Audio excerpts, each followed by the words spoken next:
Welcome to iSet Virtual. My name is Michael Ortiz. I serve as the executive director of iSet, and I am so excited about our conversation here today during this call.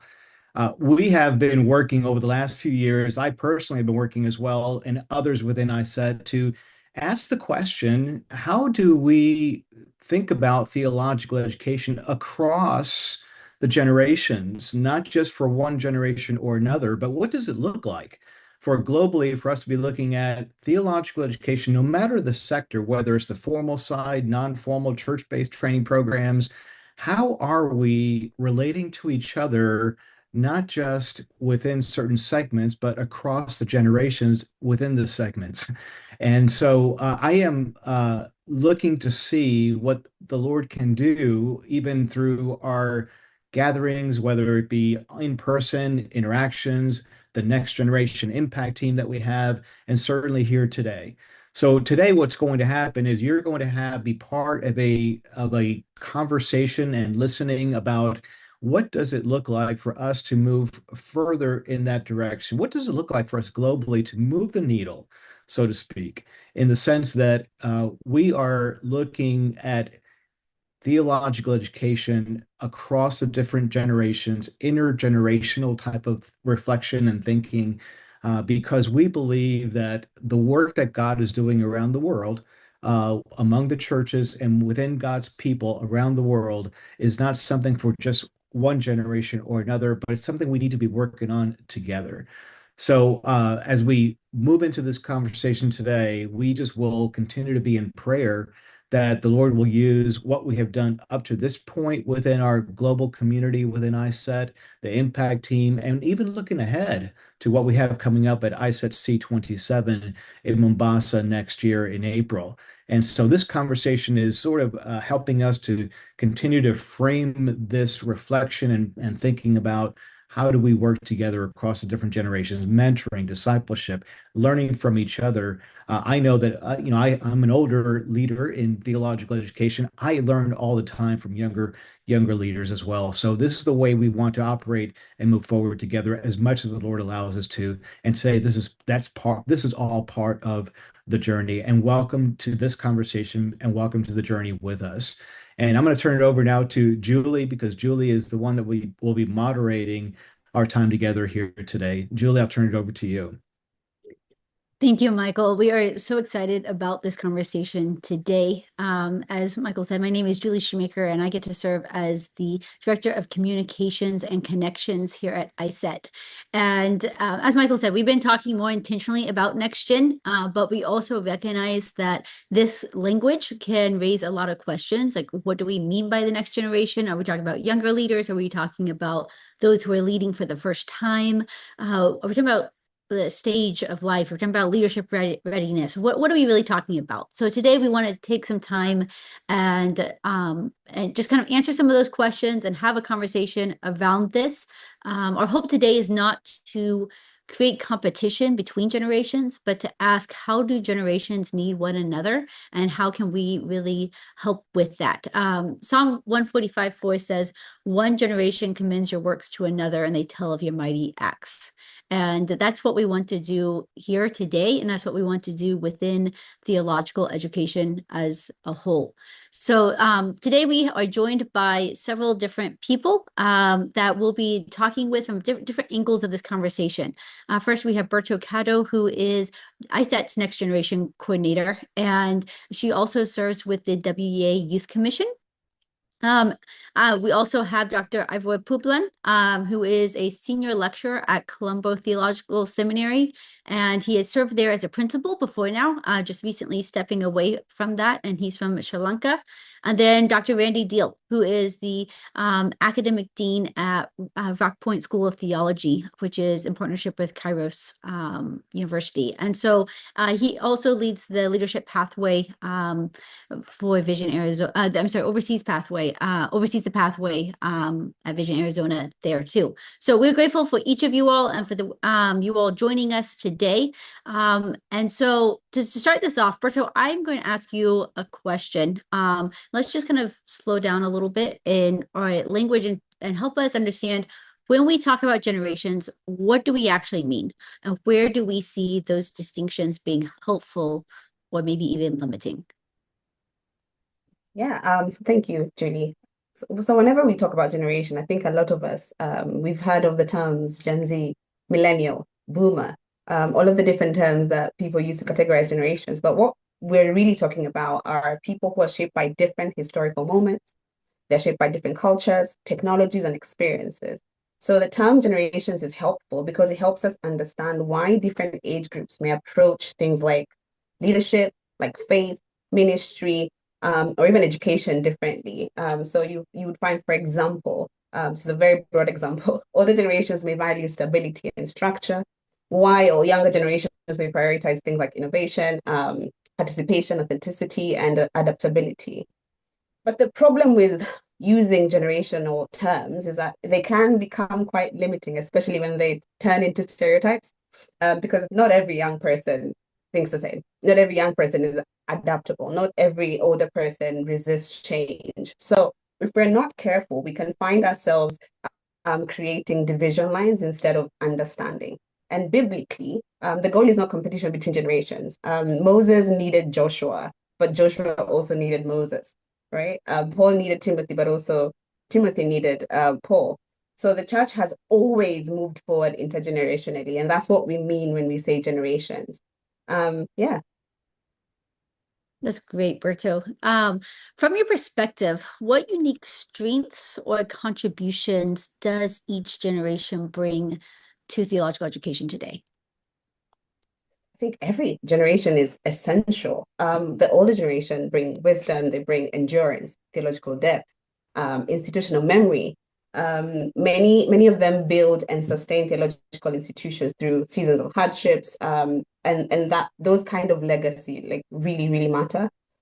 You also have the middle generation, those ones who are not quite the next generation, the middle, but they're also not in leadership. Those ones usually act as bridges. They help institutions navigate both tradition and also contemporary realities. And the younger generation bring vibrancy, hopefully, theological fluency, contextual awareness, and the agency.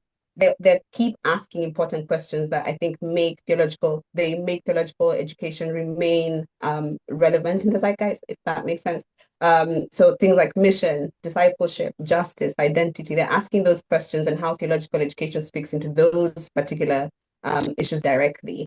And yeah, so every generation is extremely valuable. And the future of theological education, I think, is not about one generation replacing another, but them deciding to learn together, to create space for one another, and to commit to stewarding the gospel and the mission of God together.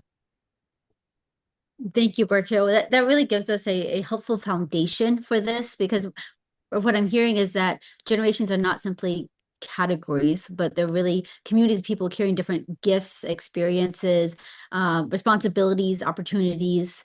And so then the next question really becomes, how do we steward leadership across across generations? And that brings us to Dr. Ivor. I want to turn to you and ask you some questions here, because you've been through this and you've done this before. So what does healthy leadership succession look like, and bringing those bridges between those generations? What does that look like? And maybe what are we getting wrong or right when it comes to handing over leadership? Julie, thank you for having me on this webinar. When I think about healthy leadership succession, I would like to think of a couple of pictures. One is a picture of a pilot who is handing over the controls of the cockpit to the co-pilot, but all the passengers are still watching their movies and they are basically enjoying their meals, and the service attendants are walking up and down the aisle, and nothing has changed in the plane. I could think of a surgeon in a theater has just finished a very complex incision and then hands over to another surgeon to do the final procedure. But the theater is calm and the patient is still alive. And I think when we think of transitions, pictures like that are helpful. It means that the main business remains unmoved or unchanged, untroubled, while a very important transition takes place, because leadership transitions are critical for an organization, and yet they must happen in such a way that it does not change the mission or change the fundamental ethos of the organization. So that would be the picture of a healthy transition that I would like to sort of put out there. And while there are some great examples of healthy transition, I think one of the things that are challenging us is that we are seeing a lot of unhealthy transitions in global Christian education. We are seeing them happen for different reasons, but at the end of the day, the mission seems to get in some way off the rails or compromised simply because of the transition. And so the question is, what are we getting wrong? I just want to sort of suggest three possible reasons where transitions go wrong. One is delay. There is a time for everything under the sun, and transition has a time. A leader moving on and handing over to someone else, and they say that you should be going when people are asking why you are leaving, not when you are leaving. And I think delay is one of the fundamental causes. The other is default, and that is that when transition happens by default, simply because a leader suddenly announces that he or she is leaving for another position or change of mission, and there has been no preparation, and then you default to the best next possibility that no one has really thought about for some time. And the third is probably distrust, where neither the incumbent nor the new potential leader have a chemistry of trust between them, and so you can have a bad transition on account of that. So those could be some of the reasons why we get transition wrong. Wow, that's so insightful. I want to push into kind of one of those that you mentioned there, delay, and maybe a few other things that go with that. But why is leadership succession sometimes, or maybe often, depending upon the context, delayed, avoided, or even poorly executed? What's really the heart behind that? What is happening? I think one of the fundamental reasons is that in leadership, people get very excited about the commencement of their leadership. But at that point, they're not necessarily thinking about how their leadership will end, because it seems like that's something to be put off for later. And so there is the lack of beginning with the end in mind. At the end of the day, every leader has to conclude his or her journey. But what does that conclusion look like? How do we imagine the end of our leadership? And by not thinking of the conclusion, we sort of move along on the basis that somehow, someday it'll get sorted out. I remember when I started out as a leader in the seminary as principal, I was just 35. And a few months later, I was at a seminar and I heard the speaker say, there is no success without a successor. And so I put my hand up at the end of that session. And my one question was, I'm a new leader in the seminary. When do I think about succession? And he said to me, you think about it now. And I was so shocked, but it became one of the most important things for me as I continued for 27 years. I was thinking all through those years about the what he had said, there is no success without a successor. So I think that's one very important reason. But I would say there are a couple of other things that we should be thinking about. Leaders have an issue that may be there because of identity. Particularly for men, we tend to find our identity in the things we do. Our jobs, our ministries become bound up with our identity. And so if we are not conscious of it, and it is a subconscious thing, at the point when we have to hand over, suddenly this rears its head. And we are thinking, if I give up this position, I stop being. It's almost like I cease to exist. And I think at that point, the shock is too much. And so we hold on because our entire identity is caught up with the job we do.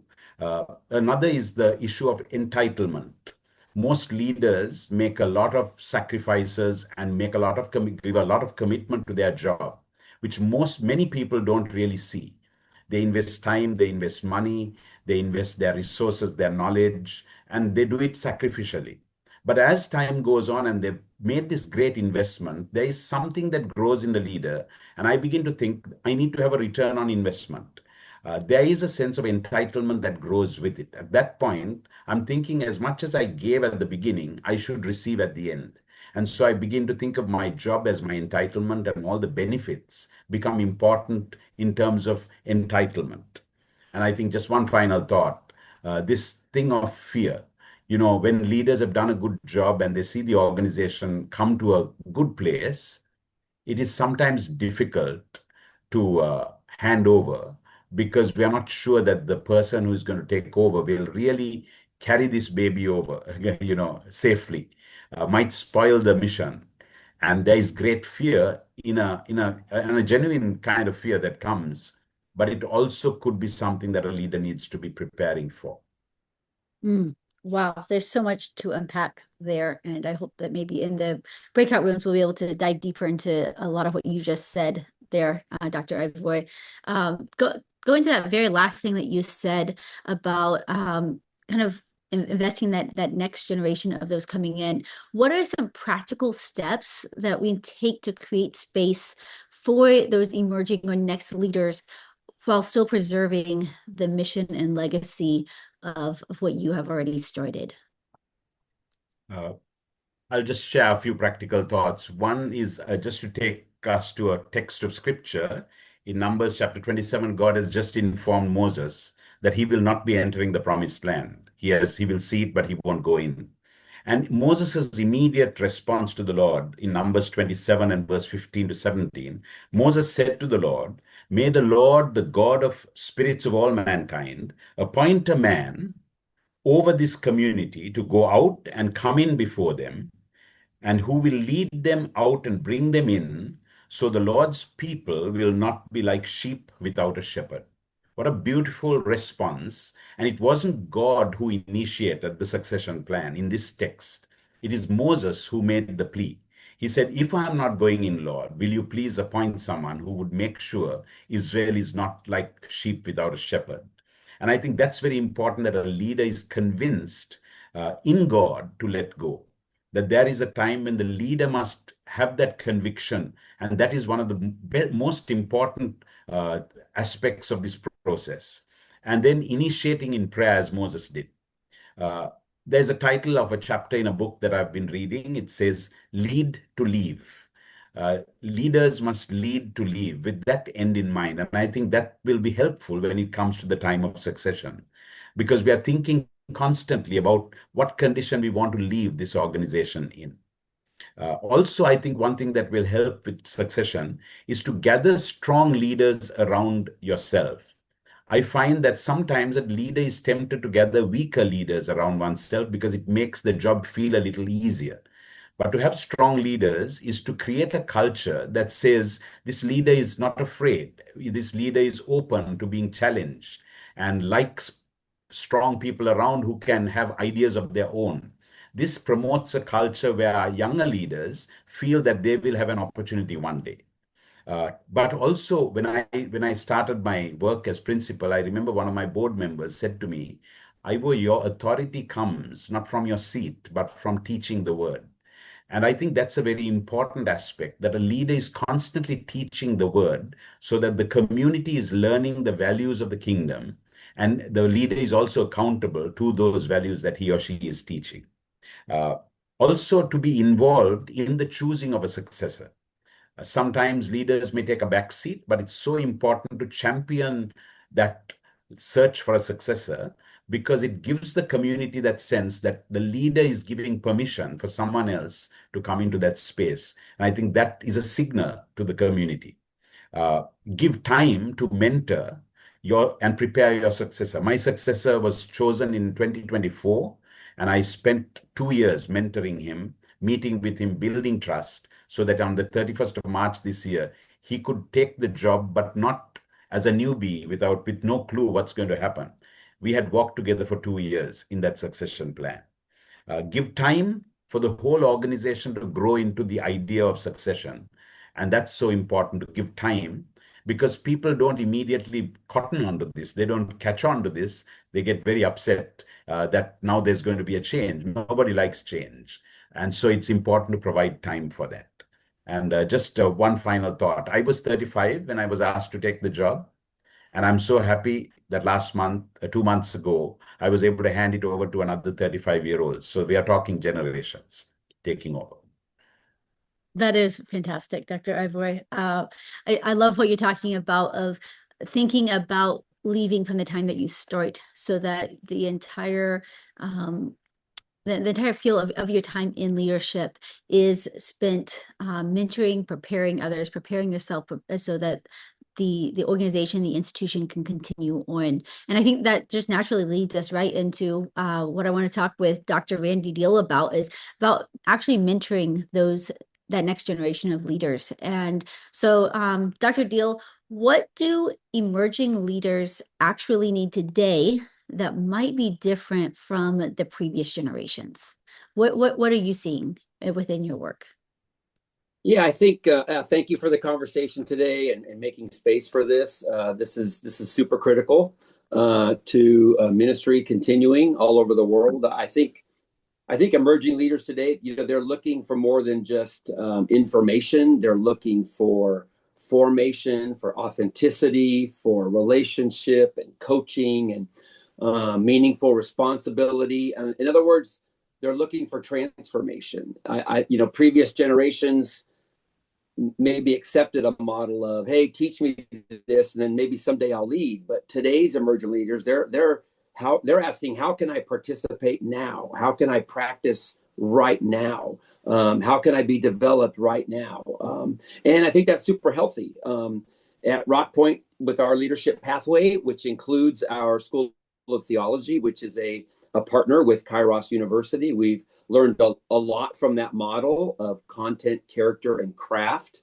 And we've realized we're not simply trying to, like my lead pastor, Bill Bush, we just said a couple of days ago, you know what, we're not buying leaders anymore. We're building them. We're not recruiting anymore. We're gonna form them from within. We're no longer going to find leaders. We're going to form leaders, and things like we're building practitioners. And so our leadership pathway goes through these outcomes of leading yourself, leading others, to leading teams, to leading a ministry, to leading a church, and then maybe even leading a movement. And so our focus has always been not what do they know, but it's always who are they becoming and what can they actually do. And so our entire leadership pipeline it's outcome driven, it's competency based. And again, we focus on the content, of course, theologically and biblically grounded leaders. We focus on their craft, that they're learning how to be practitioners in their ministry and leading with competency, but also character, that it's more important about the discipleship of that man or that young man or that young woman, looking at spiritual maturity and integrity. And we've learned emerging leaders, they desperately need environments where they can safely practice leadership, they can receive coaching, we give them room to fail, lots of room to grow and develop confidence. And so all of our environments are cohort-based, they're relationship-based.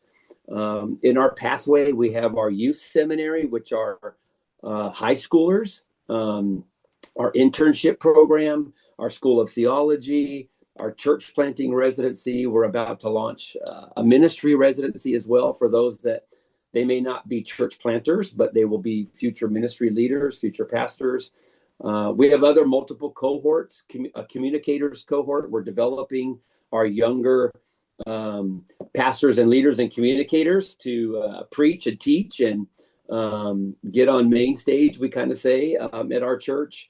We have a clergy cohort where we're investing in our shepherds, our pastors, church planter cohorts, our leadership pathway cohorts. We firmly believe that kind of transformation, it happens best in community, in real relationship, real ministry experience, not just observation, but really in it, not just in a classroom and not in isolation. That's what I would say. Fantastic. We're going to move to one last question here for the sake of time. This is similar to what I asked Dr. Ivor, but what does it look like to entrust responsibility to emerging leaders and not simply include them? So I'm kind of getting at some of the formation process here. And what does that look like? I think that the difference really is ownership. Including young leaders often means they're present, they're there, they're in the room, they get to observe. Entrusting young leaders means they have responsibility, they have authority, and they have accountability. At Rock Point, one of our cultural values is we let leaders lead, but we don't leave them alone. And that's the balance. And so entrustment doesn't mean abandonment, but it means supported responsibility. And so instead of young leaders simply attending meetings or being in rooms or watching things happen, they lead projects in our pathway. They teach, they preach, they solve problems, they make decisions, they lead teams, they launch ministries, and some even will plant churches. And so and sometimes, and again, we give them room to fail, but healthy leadership pipelines understand that supervised failure is often one of God's greatest formation tools. And so our role as senior leaders is not merely to preserve leadership ourselves, right? It's to multiply leadership into others. And that's why our vision in our pathway is not just building a church, it's raising up and sending leaders. We have a DNA that says we're going to send our best out.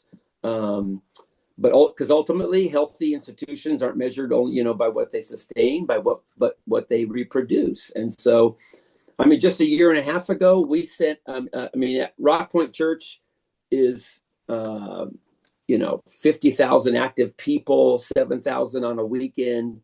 We just sent out 1,500 people to launch another church 20 minutes away from us. And it was so exciting.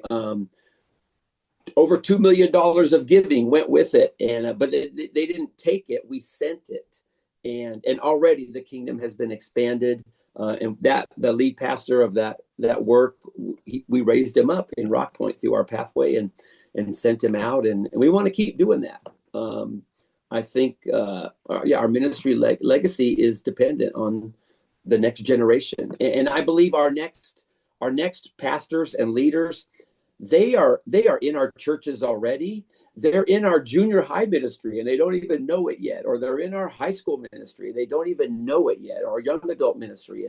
And so we're creating these intentional environments to notice them and tap them on the shoulder and say, hey, I see gifting in you. Let's get you in the leadership pathway and let's see what if God's called you to a lifetime of vocational ministry. That's great. That's great. As you said, like where is the next generation now? They're already in our pews, in the classrooms and such. And that's something I just want us to take a quick moment to think about. The generations around you, the next generation around you, where are they? Where are you seeing them? Or maybe where are they not?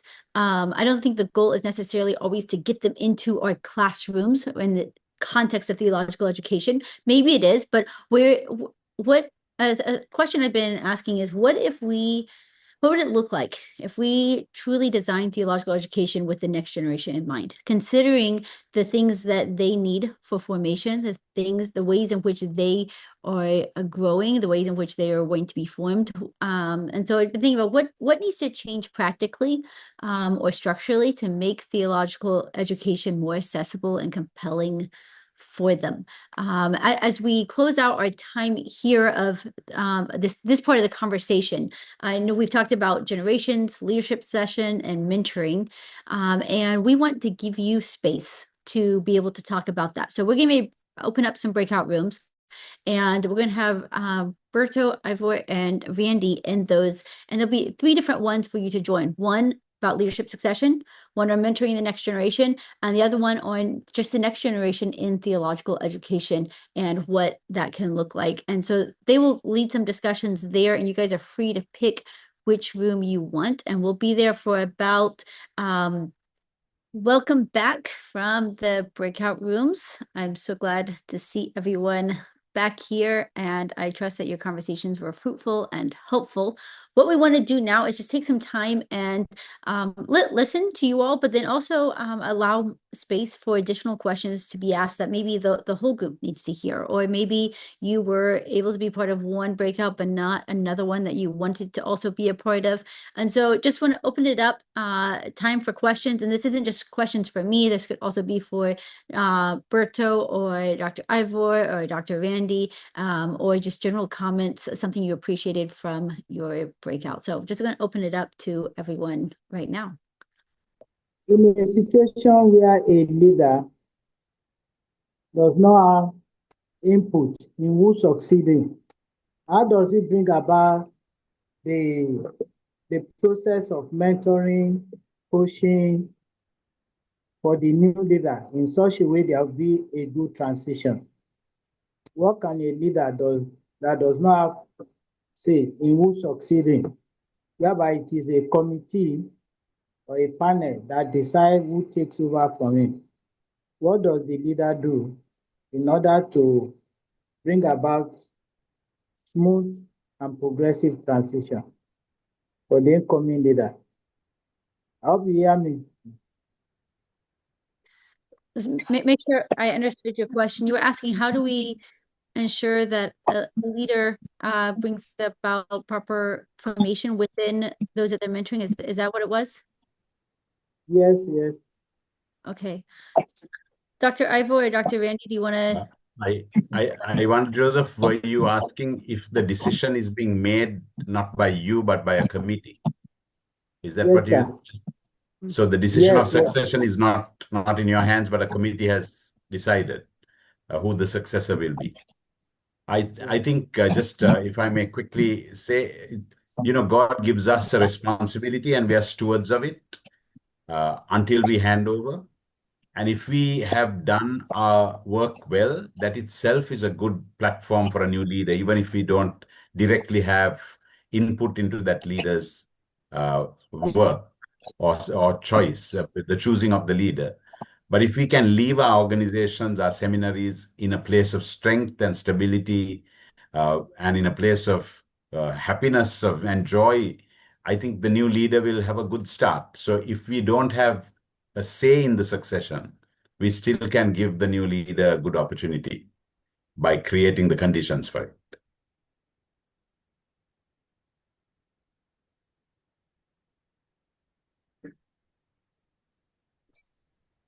It is noted.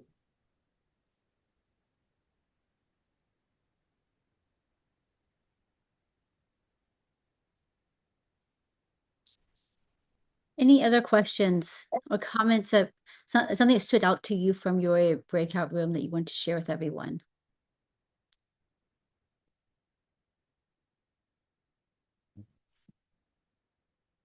Yeah, hi everyone. So I'm Khurram from Pakistan. So I had the fellowship with Randy Deal. So it was blessed. As there was my question that nowadays, as I'm serving among the Gen Zs for 25 years, so I have observed this thing that young people are ready to take authority, but they don't take the responsibility, and after that they're not ready for the accountability. So just we were discussing that there should be, and Dr. Andy said that there should be a measurable success, that who took the next step. So we need to evaluate it, and then we have to work on that thing. So we can measure the success, then how is it going and how we are proceeding. So in that way we can prepare the young people for accountability as well. So one more question is in my mind that in most of the time is in our culture that we have the organization, so where people are doing they are leading, so they are leading until their last breath of life, but sometimes they have prepared already from their families. So that is a big challenge that we cannot we prepare other people, but the leaders, they have decided first, or they have decided that okay, after this, after me there will be my son or from my family. So how can we deal all these things in the organizations or in churches, in institutes, that family chain, how we can break the family chain?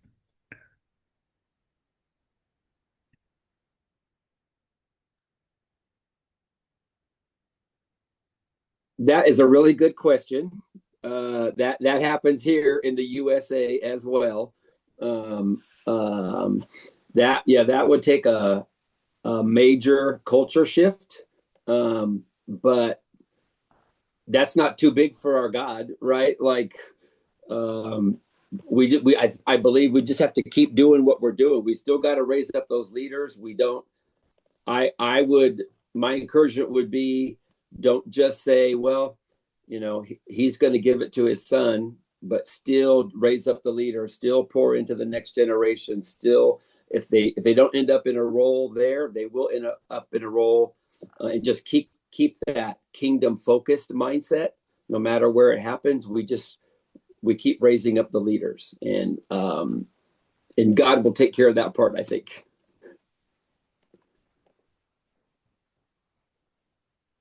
Thank you, Randy. If I could just jump in there as well, I think we are seeing the fruit of a culture which has idolized leadership and has had nothing to say about followership. And churches as well as the world outside have had been obsessed with leadership, but we do not teach people good followership. And bad followers produce bad leaders. And I think when we think about our churches and seminaries, we need to ask, are we having good followership? Is there accountability in the system? Is there that trust of one another? Are we giving space for others? Before the succession, we may be already empowering bad leadership by our just being yes men who say yes to everything, never question the leader. And after that culture has set for itself 30, 40 years, and no one's going to want to change from a nepotistic idea of leadership transition. So we need to create better, healthy cultures of followership that will lead to good leadership as well. Thank you, Dr. Randy and Dr. Ivoy, for that question. Ale, I see you have a question. And just a reflection. Cultivating relationship and trust is key to this process. And I'm thinking it's just love one another. That's the foundation to work with any generation. Mm-hmm. And loving each other will look different for each generation, and how they receive that and how they give that. But that's where the relationships come in, and getting to learn from one another and try to understand each other the best that we can. I think we have time for one more question or comment, if anyone has something. Yeah, I think we talked a little bit about it in our breakout room, but I was bringing up the point of the relationship between the generations. And one of the big ones that I've encountered is when I talk to some of the younger people, and I think it was alluded to earlier with one of the other people talking, is the respect factor. That there's been this division because of the respect that has been demanded of the younger by the older, that now when we try to get in a relationship, they can't talk openly because of that expected respect that we're supposed to have for that older generation. And it leads to them suppressing what they really need to say for us to actually enter into a relationship. How do we bridge that gap? Thank you. Great comment there, Anthony, in terms of just how do we interact with each other, especially when there's been a precedent set from previous generations. And I think that goes back to just some of what we talked about at the very, very beginning of our time together today, of just seeing each generation as a valuable part of the current time that God has put us all in. And we all need each other. This isn't about a competition between the generations, but it is about a walking together and walking alongside of each other, both as leaders and followers, and having both of those. Something I heard recently was someone talking about the word for leader in their language is actually more so akin to that of servant, or that of minister. And so when they think of leading, they really think about serving. And that's something I hope all of us can do with the generations, whether that is with the generation above you or a generation below you, is that we can serve one another and we can love one another well. And so I just want to thank you all for joining us today and for taking the time to have this conversation. We will be gathering again next month on the third Friday of June, which would be Friday, June 19th. And there we will be opening up the time to talk about C27 and sharing a little bit of what that time will be like for those that are familiar with the ICET the way in which our momentum goes in terms of our big global event. So C27 is what we'll be talking about next month in June. But something else I want to make you aware of between now and then is that on Monday, May 25th, our Technology and Innovation and Learning Impact Team will be hosting a webinar on AI and that's influence in theological education. So I believe the link for that is in the chat, and you can register for that. That proves to be a fantastic time. I know they have a great lineup of speakers for that. So just to make you aware of that. But thank you all for joining us, and may God bless you all as you go about your day or your evening and where He leads you in the coming time. So have a great rest of your time. God bless you.